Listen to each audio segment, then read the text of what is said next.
This video, I want to talk about miracles. I don't know if you're an older lady or gentleman and you read A Course in Miracles back in its heyday in the 60s or 70s, then this might seem a little redundant to you. But I wanted to make a video, since I've been posting this sort of new age videos as of late, to talk about miracles. I don't know if you've experienced a miracle, but I most certainly have. And on my own spiritual path, thanks to these wonderful mentors and teachers that I have been learning quite a great deal from since February of this year, I'm starting to notice that the more that you let go, the more knowledge that God seems to provide you with.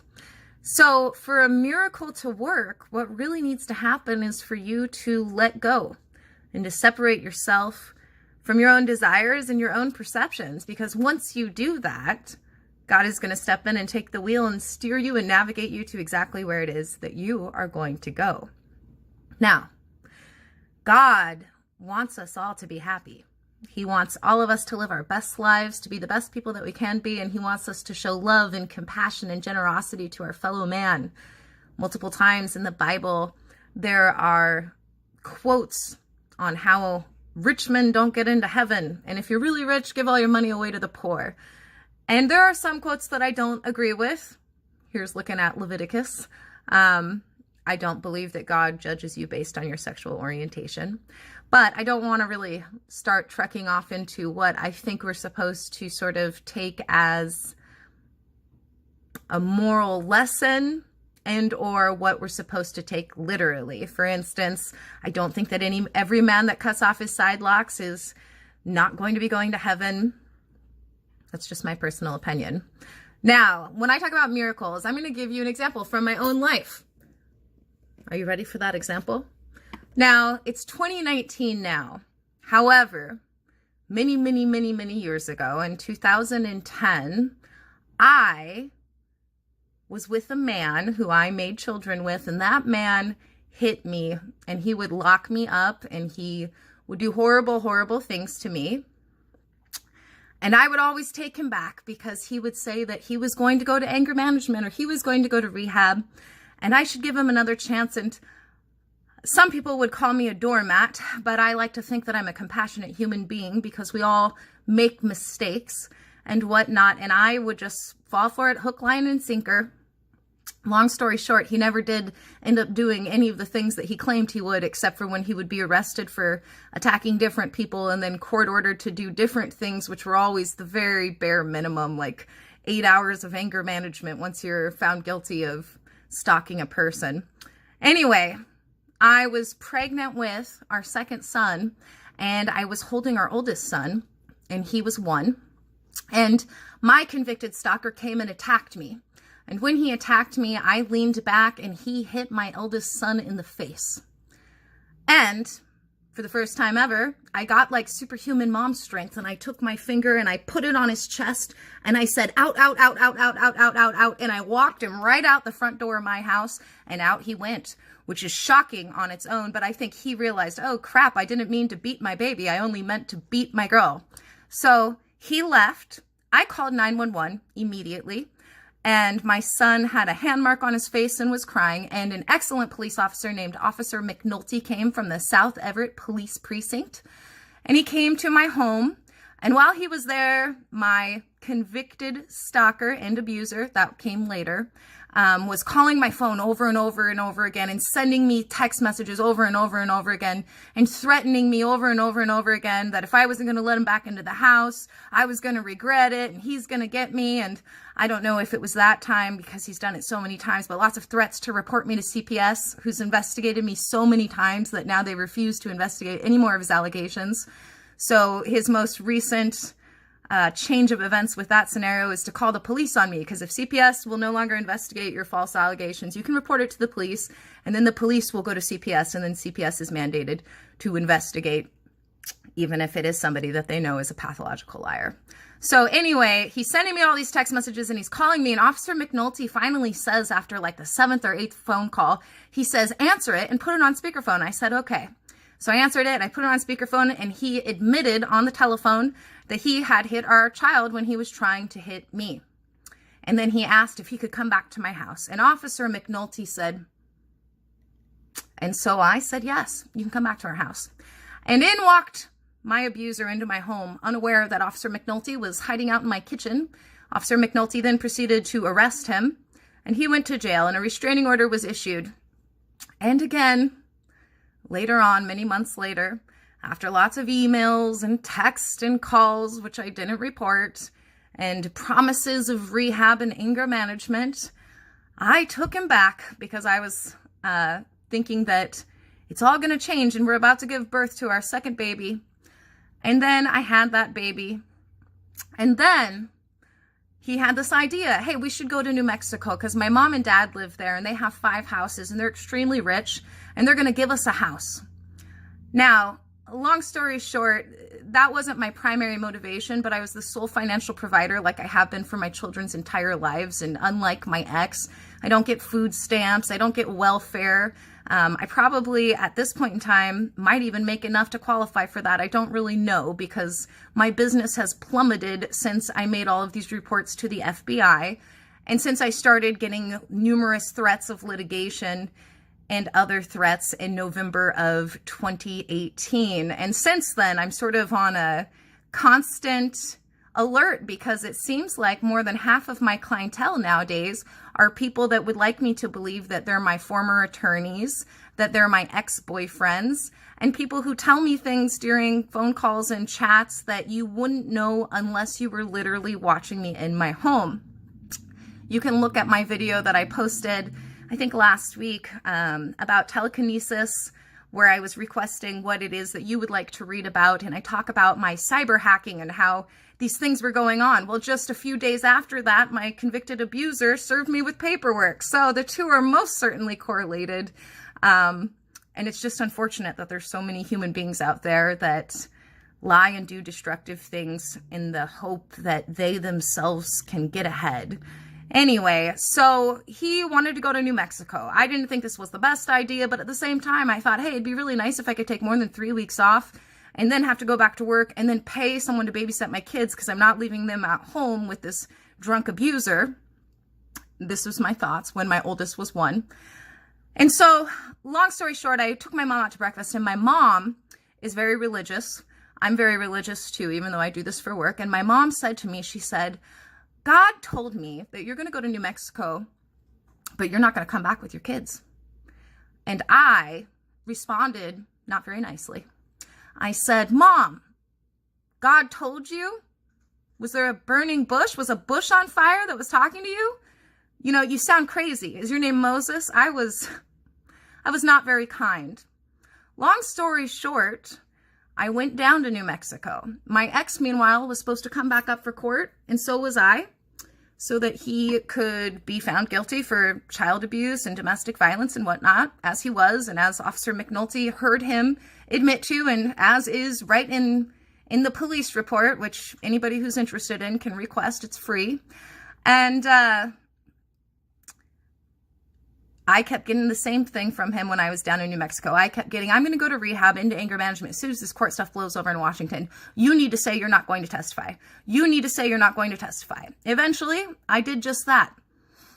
Long story short, from that point on, my ex attacked me a couple days after I got breast implants and busted my nipple off of my breast.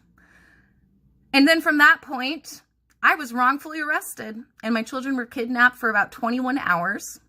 Got the kids back, had to call my mom and have her fly from Washington State down to New Mexico to get my children back to the home state. This is all happening like within weeks of when these charges were dropped against him. It might have even been days. I don't really recall because it was so many years ago, 8 years ago now. Anyway, long story short, I went to jail and I lost my kids, and I had to get an entire SWAT team to go and retrieve my children. And my abuser and his quote-unquote millionaire parents were assisting with all of this. I was told by the prosecutor's office in Albuquerque, New Mexico, that his parents would spare no expense to steal my children, and that they hadn't spared any expense during the course of all these things.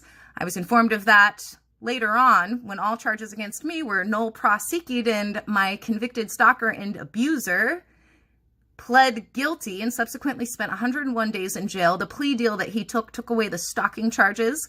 I don't remember what the official plea deal was, but after he spent 101 days in jail, which was the most peaceful time in my life, although it was the poorest I've ever been in my life, then we didn't have to deal with him for a while. So that is an example of a miracle. My mom, she heard God talk to her. I thought she was nuts. I grew up very religious, but I sort of lost my faith. And because of that entire upheaval, I totally believed in God from that point forward. And ever since then, I've believed in God. And we all make mistakes, and even I am guilty of making mistakes. I've made mistakes since then. I'll never, ever be with a man that hits my children. I'll never be with a man that hits me. I'll never be with anyone, no matter what sort of help they're going to get, who is violent, period, or a drug addict, or an alcoholic, or all three, as is the case with my convicted abuser. But the thing about it is, in order for a miracle to manifest, you have to truly let go. And let me tell you, when I was spending 21 hours away from my children and realizing that my mom's warning was completely true, completely true, and that not only had I gone back to a man that hit my children, my child, I was responsible for what had happened from there because I didn't believe that God was maybe truly communicating with my mother. Now, when you let go, which is what happened during that wait until 1 a.m. when the SWAT team went and got my children back, I literally let go. I just assumed, okay, from this point forward, I'm never going to have my children. I'll never have my sons with me anymore. They're going to grow up with my abuser, and he's going to abuse them like he's done to pretty much all of his ex-girlfriends that I've personally spoken to, but not all. There is one that claims that he never physically abused her, just that he would drive drunk all the time. Anyway, I let go of my ego. I let go of the idea that I was somehow entitled or guaranteed that my children were going to be safe and secure for the rest of their life. And then God was like, okay, so you didn't listen to your mom. Now I'm going to give you a SWAT team to go and get your kids back. And now we're going to put this guy in jail, and your charges are going to be null prosecuted. And I feel like as a result of that, my karmic backlash has been having to deal with my convicted stalker and all of the games that he plays for many, many, many years now. I would like to say that I have become a master of letting go, but it's not really the case. But I will say that since February of this year, I have become quite the master of letting it go. It helps, perhaps, that I've filed so many FBI reports and that I've kept such excellent documentation. But I believe in miracles. And I believe that by letting go and simply speaking your truth, whatever that truth may be, your perception, and coming from a good place, and forgiving yourself and forgiving others and realizing that you really don't know anything, kind of like critical thinking 101, that God comes in and he shows you miracles. He gives you miracles. So today I started the Course in Miracles, which is a book that was really popular in the 60s and 70s. And it's available on YouTube with a man that's reading it out loud, ad-free. And I am, I think, 3 hours into it or something. I'm not in complete agreement with everything that's being spoken there, but I do find that it's very true that the more that you let go and have faith in God and you just come from a pure, honest, loving place and you don't become your enemies. No, you don't retaliate. You don't retaliate. You just speak of who you are. I don't know who you are, but I have a feeling that you're a lot better than the people that hate you claim that you are. And the people that hate you and the people that put you down, they're doing that for one reason. Do you know what that reason is? That reason is because they have issues with themselves. They're insecure about themselves. They wish that they were like you or that they had whatever sort of light or love or goodness you have in you that they don't have and are never probably going to have. Now, if you're watching this, I assume you're not one of those people. I assume you're someone that's trying to ascend to be the best that you can be. So that is today's video, I suppose. If you don't know who I am, please check out my blog, mysticgwen.com. It's free. There's lots of information there, things on quantum physics, Nostradamus, the CIA, Stanford, your future, your present, your past, videos where I psychoanalyze you. And you can call me 365 days a year on Keen.com. I would love to read for you and help you. I answer specific questions there, but no legal, medical, or investment questions. Those things are banned in the user agreement that we all sign on to be able to be on Keen. And I would love to help you. If we read for 10 paid minutes or longer, you'll get an email full of additional omens covering things you didn't even ask me about, things that I'm able to pick up. And right now I'm sending you loving light, loving energy, good vibes, forgiveness if you need it. And I implore you to let go and to create a miracle. Breathe in and out. In and out. Much love, everybody. I hope you have a fabulous day. In fact, I'm rooting for you. I'm rooting for you to have a fabulous day today, a fabulous day tomorrow, a fabulous day on Saturday, and a fabulous day every day of the rest of your life. No matter who or what's oppressing you or putting you down or stressing you out, let go of that stress and just let God take over, because that is what he wants to do.